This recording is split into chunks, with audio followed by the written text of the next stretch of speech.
cyakoze u Rwanda n'u Rwadanje kabisa abakongomani bari kurekura bombe u Rwanda bagahita bayipfubye cyakoze u Rwanda turarenze turatwotse muri kureba n'amabombe bari gukubya bakibonye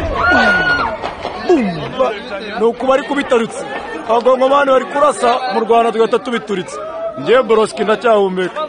Niyo mpamvu muri aya masaha turi kumwe n'umuvugizi w'ingabo z'u Rwanda Brigadier General Ronald Rwivanga. Fande mwiriwe neza?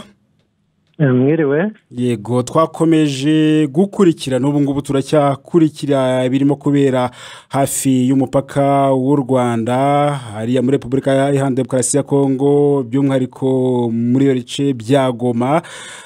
Twabonye n'amasasu ndetse n'ibibombe bituruka hakurya muri Kongo bikitura ku Rwanda ku butaka bw'u Rwanda. Kandi ingabo z'u Rwanda mufite inshingano zo kurinda ubusugire n'imipaka y'u Rwanda. Ibyo byabaye ariko se ni iyihe shusho ihari kuri ubu ngubu? Nibyo hakurya y'umupaka ahateganye n'akarere ka Rubavu muri Repubulika Iharanira Demokarasi ya Kongo, ingabo z'icyo gihugu FARDC zifatanyije na FDLR zarashe ibisasu ku butaka bw'u Rwanda, abaturage 5 bahasiga ubuzima n'abandi 35 barakomereka, ariko barimo kwitabwaho ubu tuvuga. Barimo kwitabwaho hagana he? Muri centre de santé zitandukanye hirya no hino. Ingabo z'u Rwanda RDF zirahumuriza abanyarwanda ko umutekano ari wose n'ubusugire bw'igihugu bukomeje kurindwa neza. RDF irakomeza gufata ingamba zose zishoboka kandi zikenewe kugira ngo hirindwe ibitero byose byambukirana imipaka byagabwa ku butaka bw'u Rwanda.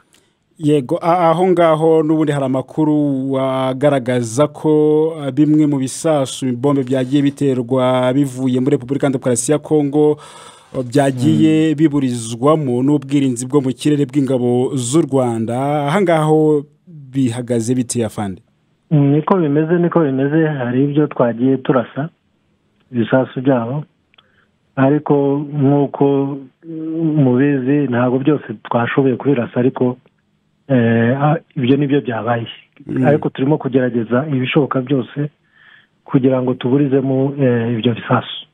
Twabonye n'imodoka z'ingabo z'u Rwanda ifaru hariya mu karere ka Rubavu. Ese nuko bishobora gukomera bikaba byakomeza kugera mu Rwanda ibisasu bituruka muri Kongo cyangwa se n'intambara ikaguka? Izo nizo ngamba navugaga zose zishoboka kandi zikenewe kugira ngo twirinde ikintu icyo ari cyo cyose cyakwambukiranya umupaka.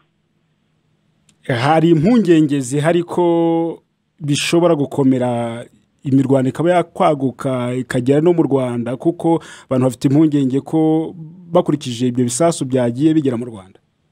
Ibyo rwose tumaze iminsi twiteguye, tuzi ko iyo situation ishobora guhinduka, ariko turiteguye mu buryo bushoboka. Yego aho ngaho naho umuturage akeneye kumenya ngo ingabo z'u Rwanda muramuhumuriza gute kugira ngo yumva atekanye, atari kuvuga ngo arakora ibintu bye avuga ati nshobora kubivamo nkagenda? Ndongera mbisubiremo, RDF yafashe ingamba zose zishoboka kandi zikenewe kugira ngo twirinde ibitero byose byakwambukiranya imipaka kandi byagabwa ku butaka bw'u Rwanda. Ingabo zacu ziri tayari kandi ndagira ngo mbizeze ko turimo gukora akazi nk'uko bikwiye. Yego twabonye bamwe mu basirikare ba Kongo wa FARDC, ariko harimo n'abindi mitwe bafatanyije nka Wazalendo bahunze bava mu gihugu cyabo kubera gutsindwa n'umutwe wa 23 bahungiye hano mu Rwanda. Abangaba ho ibyabo bihagaze gute? Yego mu gitondo haje abarenga 100, ngira ngo nka 120 barenga. Twabatse intwaro nk'uko tujya tubigenza, nk'uko twatse n'abandi benshi mu myaka ishize, ni ibisanzwe turabikora nk'uko tujya tubigenza. Hari aho bari kujya? Harahari, turahateganya. Numva ni ngombwa, hagomba guteganya. Brigadier General Ronald Rwivanga, umuvugizi w'ingabo z'u Rwanda, turabashimiye. Murakoze cyane namwe.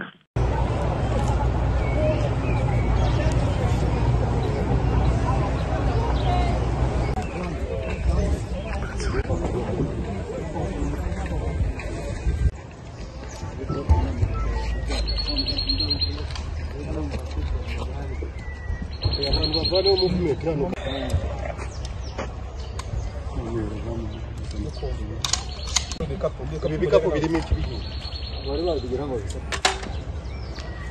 ariko se ngo bazasohora abantu basoza bari